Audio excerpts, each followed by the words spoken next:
काल गुलेवाडी येथे हरिनाम सप्त्यामध्ये जे काही घडलं ते आपण सर्व संगमनेरकरांनी समजून घेतलं पाहिजे.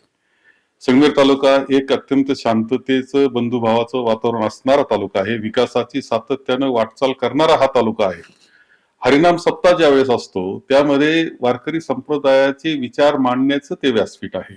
आपले संतांचे विचार मांडण्याचं ते व्यासपीठ आहे. याच्या काही मर्यादा सुद्धा आहेत, याचे काही पथ्य आहेत आणि त्यामध्ये पथ्य हेच आहे की राजकारण इथे नको, कारण इथे सर्व राजकीय पक्षाचे आपण एकत्र व्यासपीठावर येत असतो. एक बंधुभावाचं वातावरण तिथे निर्माण होत असतं. असं असताना कालचे महाराज जे कोणी तथाकथित महाराज होते त्यांनी तिथे राजकारण सुरू केलं, राजकारणावर भाषण सुरू केलं.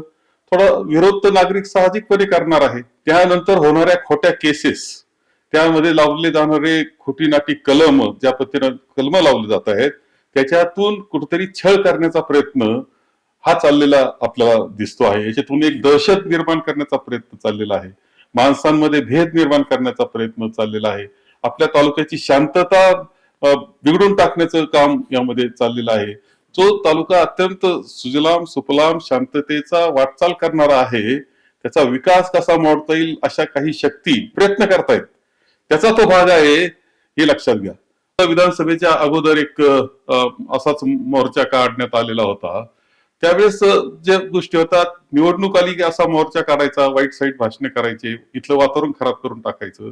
पुन्हा आता निवडणुका आल्यात, ते काय काल काय घडलंय हे समजून न घेता पुन्हा मोर्चा त्यामध्ये काढायचा आणि सगळं वातावरण कसं बिघडून टाकता येईल, तालुक्याचं विकास कसा थांबवता येईल याचा हा प्रयत्न चाललेला आहे. माझी संगमनेरकरांना अत्यंत स्पष्टपणे विनंती आहे की आपण जी राजकीय संस्कृती निर्माण केली, आपण जो बंधुभाव आहे, आपली जी विकासाची वाटचाल आहे ती चालली पाहिजे.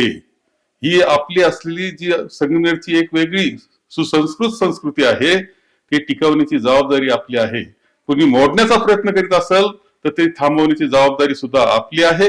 आणि उद्या जे काही घडतं आहे त्याच्या बाबतीत आपण अत्यंत काळजीपूर्वक या सगळ्या गोष्टी, या सगळ्या प्रसंग समजून घ्या आणि आपणच काळजी घ्या, असं मी आवाहन आपल्याला करेन.